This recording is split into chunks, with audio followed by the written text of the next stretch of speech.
अकोला जिल्ह्यातल्या गटग्रामपंचायत बिरसिंगपूरमध्ये सरपंच आणि ग्रामसेवक यांनी भ्रष्टाचाराचा कळस गाठलेला असून ग्रामसेवक व सरपंच यांना कुणाचीच भीती राहिलेली नाही।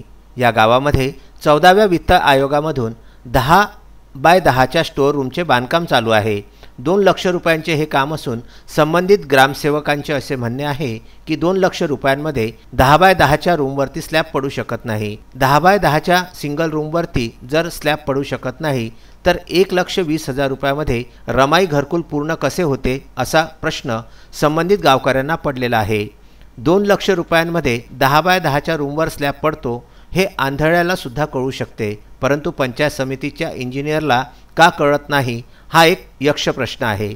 गावातील ग्रामसेवक व सरपंच यांना कुणाचीच भीती राहिलेली नसून पंचायत समिती व जिल्हा परिषदमधील कोणता ना कोणता नेता हा सतत पाठीशी घालत आहे। हा प्रश्न गावकरी यांना पडलेला आहे।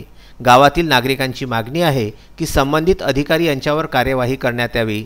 जी कोणी नेते मंडळी आज रोजी गावकऱ्यांची मदत करेल त्यांचे आम्ही आयुष्यभर उपकार विसरणार नाही आणि हे संबंधित बांधकाम हे ग्रामपंचायतच्या ओट्यावर बांधण्यात आले आहे। मतदानाच्या वेळी येणारे नेते मंडळी आज आमच्या मतदारसंघातील पदाधिकारी यांना आमच्या गावाचा विसर पडला आहे का असा प्रश्नसुद्धा गावकरी करीत आहेत।